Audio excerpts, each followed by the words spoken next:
Hi, what's up? It's Tanya, and thank you again for watching On the Town. I hope everyone's doing well. And yeah, I hope you're having a great week. This week, I'm here with a special guest, and joining me, we're just talking about what can the community do to ensure our youth are not turning to gangs, drugs, suicide, homicide, or most importantly, jail. When a young inmate gets out of jail, what can we do as a community to ensure that they succeed?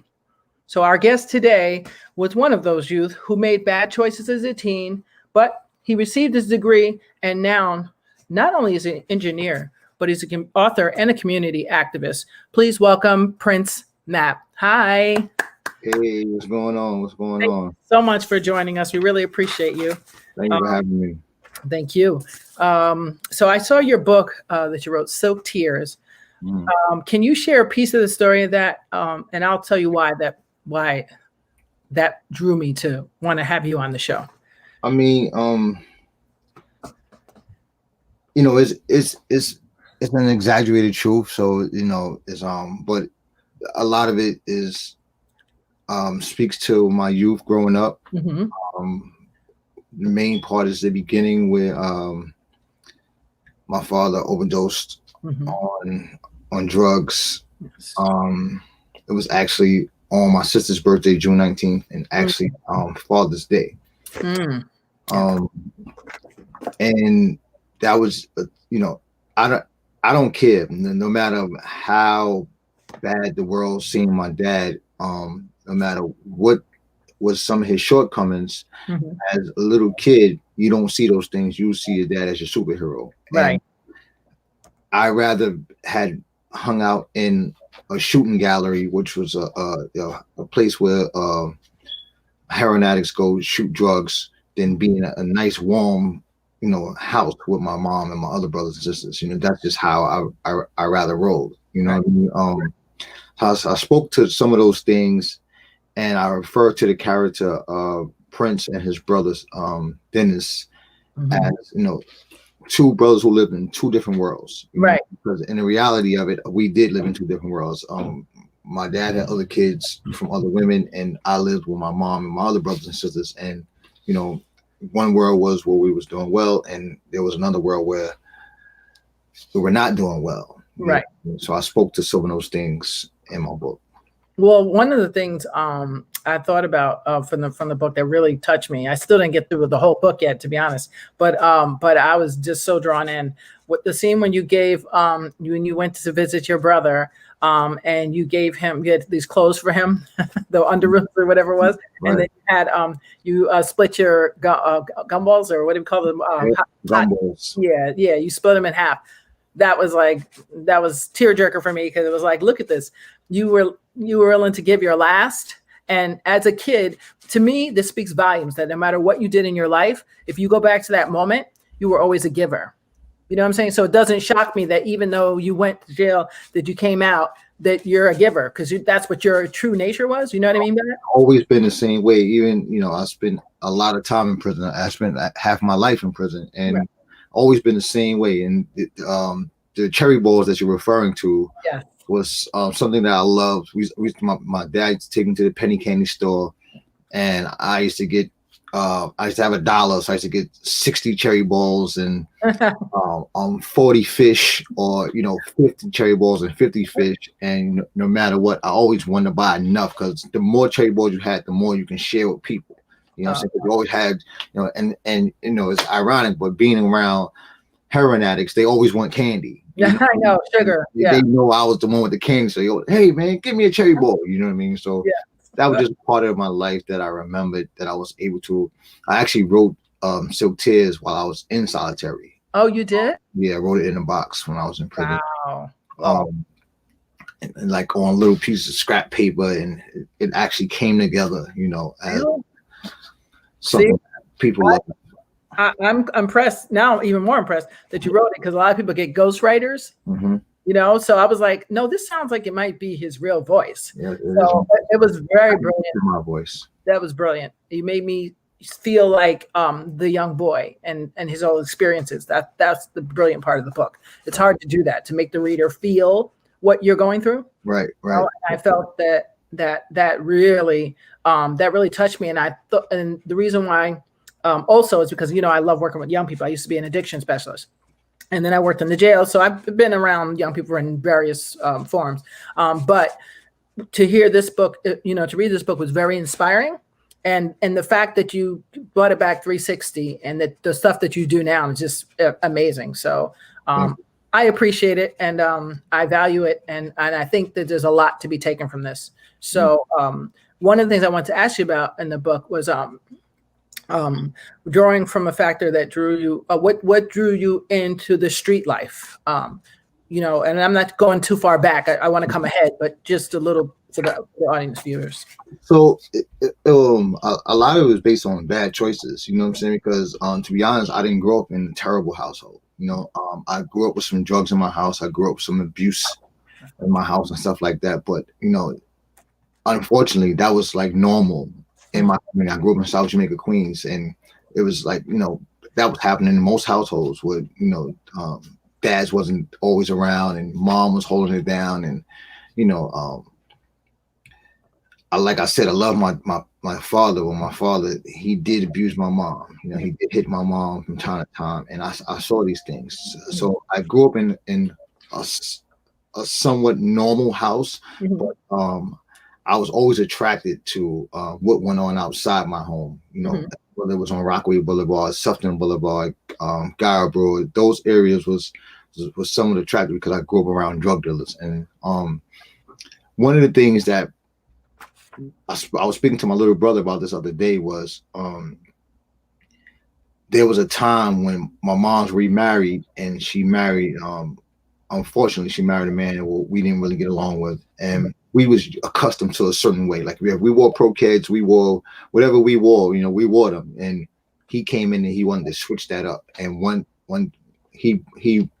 they took a school shopping, and I remember he bought us some what kids today would call rejects sneakers. And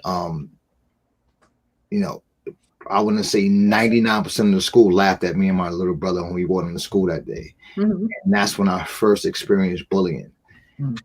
And I told my little brother, I said, don't worry about it.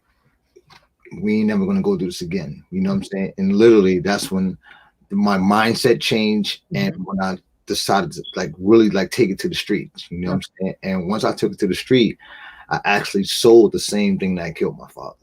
Wow. Okay. Gotcha. Well, at least you was able to come back, and it's not too often that people get a chance to come back and pay it forward and bring it back. You can never replace life. You can never take the time that you missed, but I do believe that you can still have divine purpose and save other lives.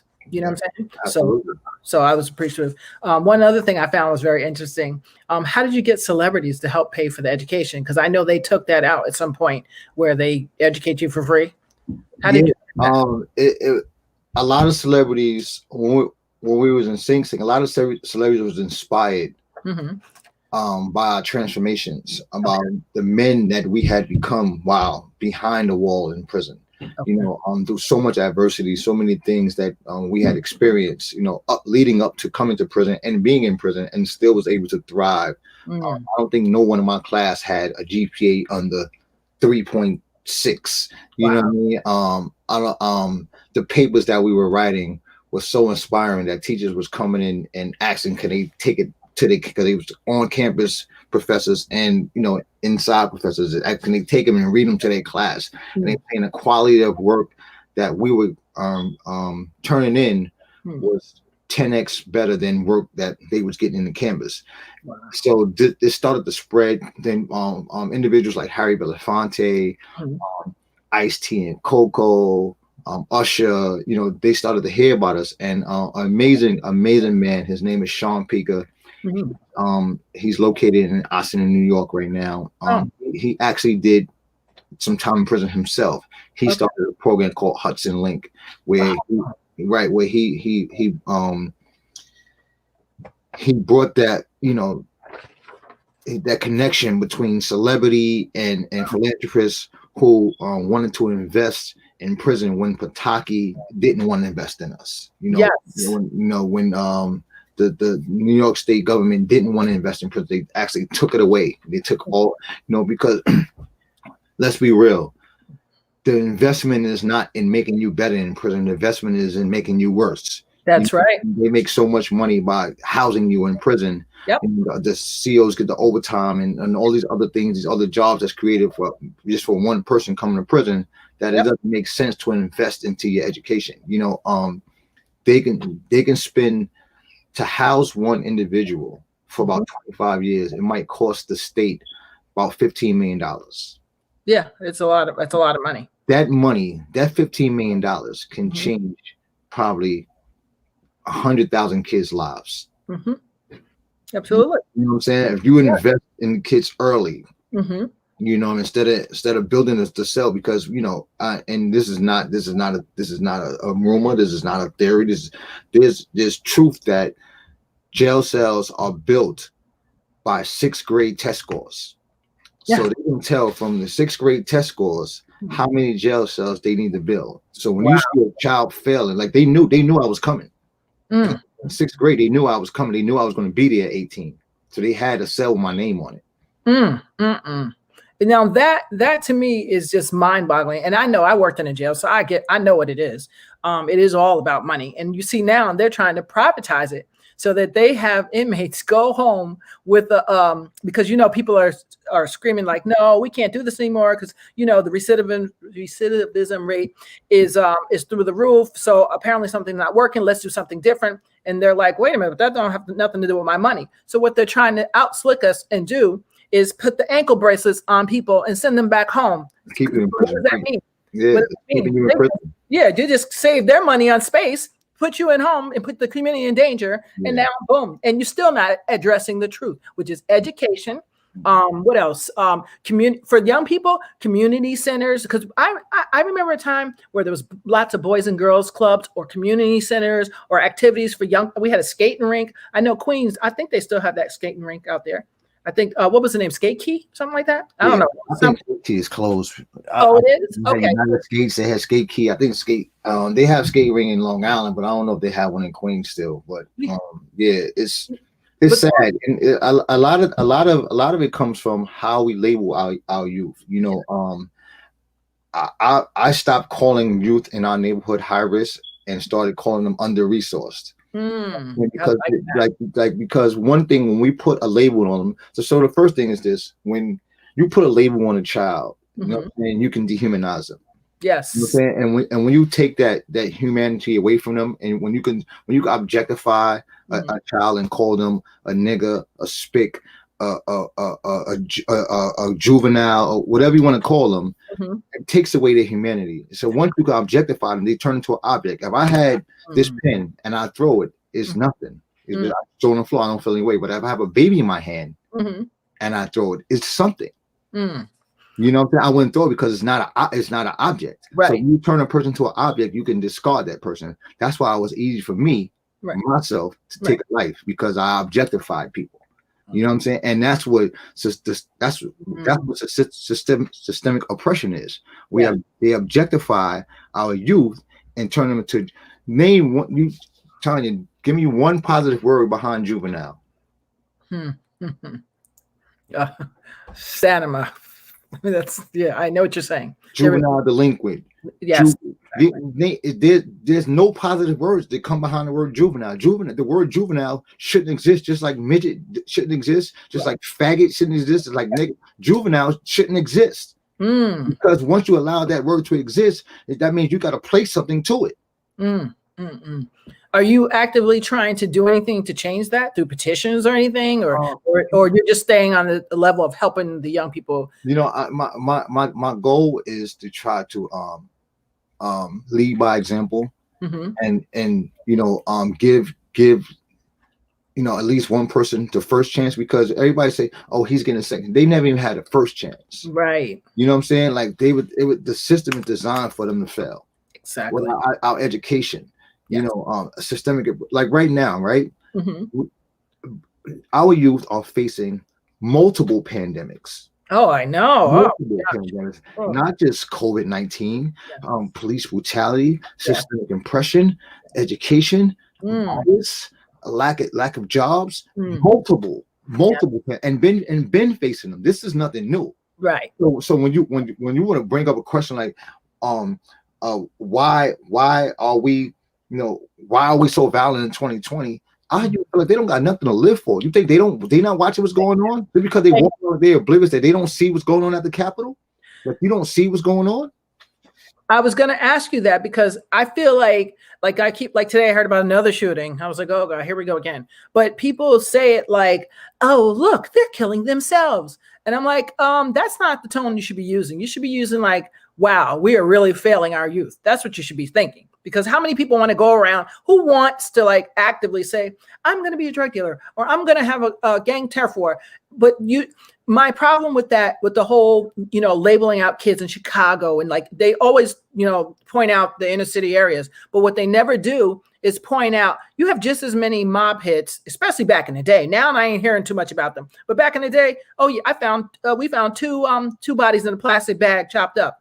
Nobody's mentioning that, but they're all the kids in Chicago. But the most important part of that is those young people, I feel like they lost a sense of hope. And I don't blame them because if I'm an African-American woman who's over 50 thinking like, and I'm normally a Quaker, I'm peace, love, happiness, like all day. But because of all the stuff happening between the pandemic, you got the Proud Boys, there's so much things going on that I can't even process. I can't even imagine being 15. Exactly, 14 years old. And you know what I'm saying? At 14 right now, in our society, you don't live the whole life. Right. I've met a 28-year-old grandfather before. Wow. I met a 28-year-old grandfather who had a 14-year-old daughter who had a 1-year-old who had a 1-year-old. You know what I'm saying? So if you got 28-year-old grandparents, you know what I mean? How you expect them to succeed? No, it's how do you expect them to win? What you name Chicago? What child ask a kid in Chicago who has a gun, who is Colt, who is Remington, who is Smith & Wesson. They don't make these guns. Nope, absolutely not. They don't bring these guns over. Nope, absolutely not. You want to blame them for killing each other? What were they feeling like that's the right thing to do at that time?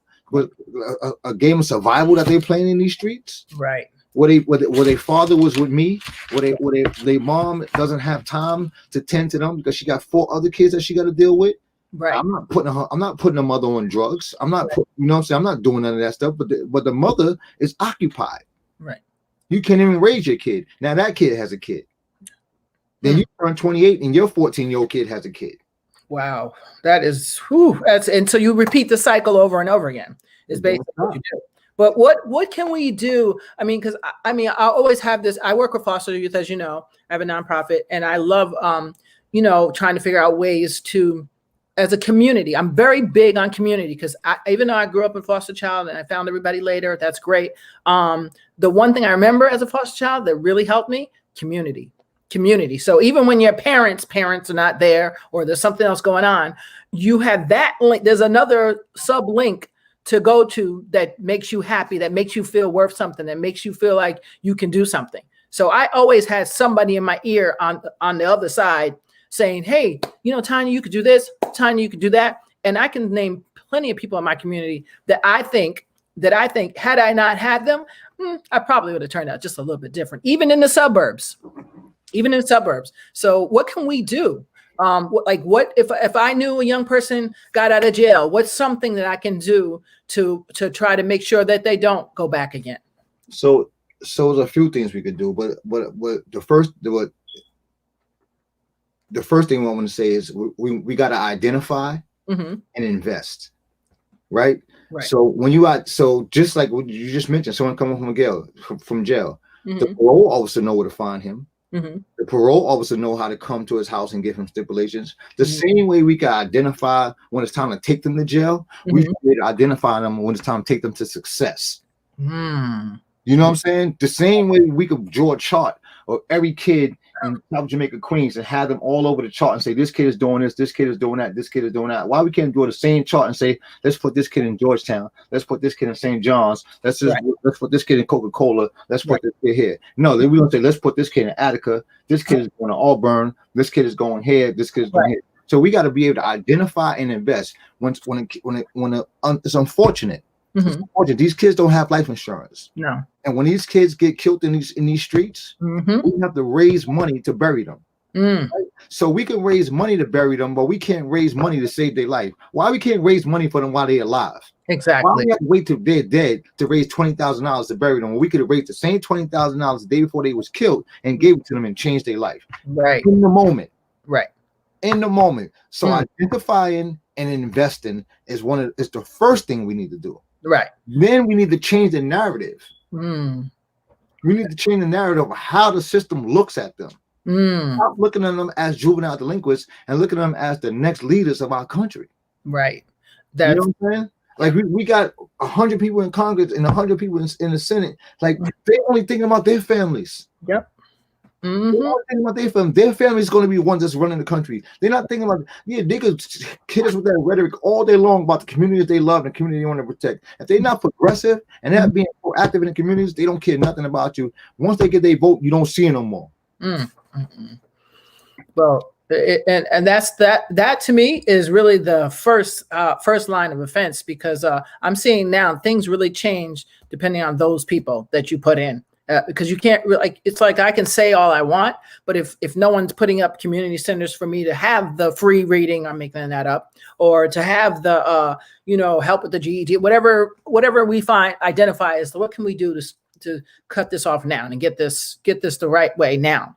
You need space for that. You need volunteers for that. You know what I'm saying? If no one's on the same page, it becomes hard and monotonous. And I believe, and especially in inner city areas, it's not an accident. It's not they do not want. I don't believe they want African American children in those communities to ever do well. And that's just my personal opinion. And I say that because you got to put your money where your mouth is. So if you know that 20 kids are going to fail if they don't have X, Y, and Z, and you have it and you don't give it to them, that's telling me that you purposely wanted them to fail. That's just my personal opinion. And you can say, well, your parents are supposed to be the ones responsible for you. Yeah, but if they don't have jobs, and they came from the same background, guess what? You're likely to do the same. You're passing that generational dysfunction right on down to your grandkids. And that's, so as parents, I guess, our job is to change ourselves from whatever our past was. And then as community, our job is to say, if I own a business, do I have a space where they can tutor these young people that come out? Or can I create an internship for someone who just came out of jail that will give him a career later and maybe perhaps help him through college, things like that. I think all those things together, we might get lucky. I don't know at this point, because I feel so bad. I literally weep for the youth right now. I weep for them. Listen, man, I weep for them every day. You know what I mean? And what's trending today now is drugs and twerking. You know what I'm saying? Social media has devastated our communities. Yes. You know what I'm saying? Drugs and twerking. They made drugs cool. They made twerking cool. You don't see anybody reading on social media. You don't see any spelling bees. You don't see any trivias on social media. All you see is provocative stuff. That's because I'm saying to myself, like, I'm older now. Like, so I'm saying, like, you don't think you're gonna get old? You think you're gonna be living like a rock star when you're 70 years old? Right. You know what I mean? Like, it's not gonna happen. You know what I'm saying? And now you got in the suburban areas, right? In suburban areas, you have an epidemic of kids overdosing on drugs. Yes, fentanyl is I know at least 4 or 5 in this area. You know what that comes from? The lack of validation. I went to Monaco a few years ago, right? And, I did a workshop on suicide. And I realized that because these is rich kids. These kids come to school with Porsches and Lamborghinis. These is in Monaco, right. They had the same issues that a kid in South Jamaica, Queens had. The lack of validation, lack of self-esteem, wanting to follow and just try for the first time. You know what I'm saying? Thinking drugs is okay. Watching people on social media do drugs. You know what I'm saying? Rappers talking about pills, mollies, and stuff like that. You know what I'm saying? So they think it's okay, and they repeat these things, and they end up losing their life. So it hasn't been a problem until Right. It hit those communities. Right. And that's now we're doing workshops in Monaco. You know what I'm saying? We should have been doing workshops in South Jamaica, Queens. Right. Because it just boggles my mind. When I was an addiction specialist for over 15 years, and kids would often say to me, I was like, listen, you got your mom and dad, you got a nice house. What's up? What's going on? And people would often say, I can never live up to their expectations. And I was like, wait, what? So now I'm like, whoa, wait a minute. This is interesting because the kids in the hood feel like they can never live up to society's expectations because they don't have the tools. So it really is the same thing, technically. You know what I'm saying? But people, call it other names. I'm like, no, validation, like you said. That's really what it comes down to. And the social constructs, which is a group of ideas that is made up by men. Right. And with these group of ideas that's made up by men are men that don't live in the reality world. Right. We're talking about the Ted Cruz's, the Donald Trumps, right? The Mitch McConnells of the world. We're talking about those men that make up the social constructs of the world that the little Raheem, who's 13, is trying to live up to. Right. You know what I'm saying? So he thinks that he needs to go from literally Lamborghini 0 to 60 in 3 seconds. He needs to go from being poor to rich, and he's gonna do whatever it takes to get there. Right. You know what I'm saying? He's trying to get into the Trump tax bracket, and Trump is trying to knock him under the ground. Right. You know what I'm saying? And until we understand that that collectively we have to build our community, because it takes a village. Exactly. It takes a community to build our communities. Until we started to think that way and stop thinking, because I was watching church this morning and the pastor said, don't depend on power to change your life. Don't depend on those in power to change your life. You know what I'm saying? And don't depend on those in power to change your life. Nope. You cannot depend on someone up above to change your life. You have to work what's right in front of you.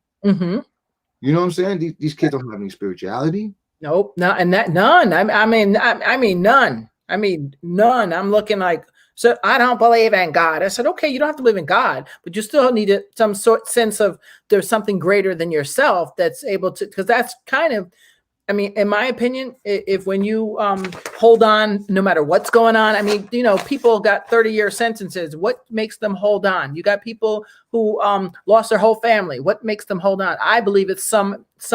I call it God, but you don't have to call it that if you're not religious. But you have to have spiritual. High energy is definitely high energy. But you know what, Tanya? These kids have prayed, and was still hungry. You know what I'm saying? They prayed that they won't go to sleep hungry and woke up hungry still. You know what I mean? So they feel they've been let down by God. You know what I mean? They just misplaced the blessing that they did. They woke up, but they woke up hungry. They missed that they woke up. They forgot about that part. Right. So they looked at the negative side of like, I woke up hungry. So you got to understand where they at. You know what I mean? In their spirituality, they're babies in it.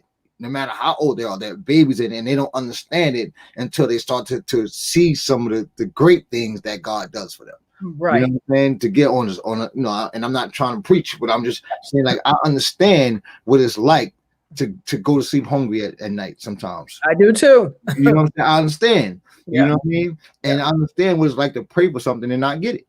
Yes. And so automatically you start to question.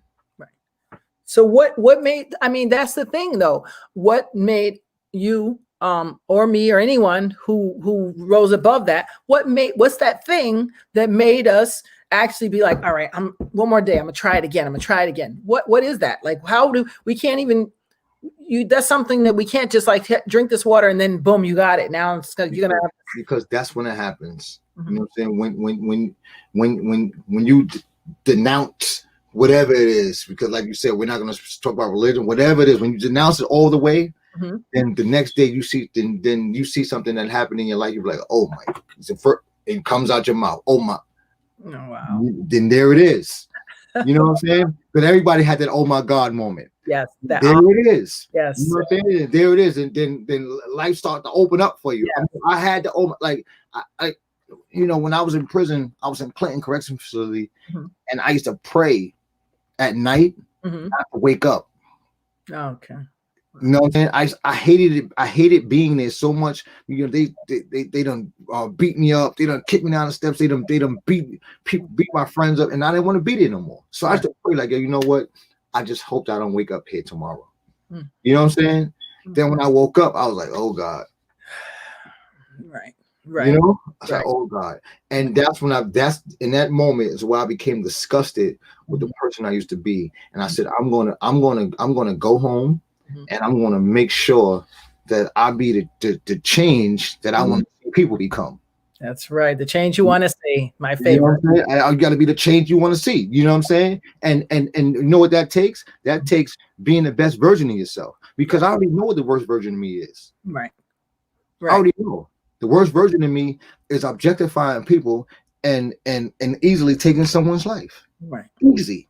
Right. That's the worst version of me. I haven't found the best version of me yet. But that journey, finding it, is the best feeling in the world. Isn't it? Wow. Well, I thank you so much. I mean, we can go on forever, but I know you have another thing to do. I appreciate you so much for taking the time and come and talk to my viewers. I appreciate it. I hope that somebody learned something today. And because, you know, a lot of my viewers work with young people. So even if they take it back to the camp and figure out, you know, how they can help, it's definitely worth it. So thank you so much for taking.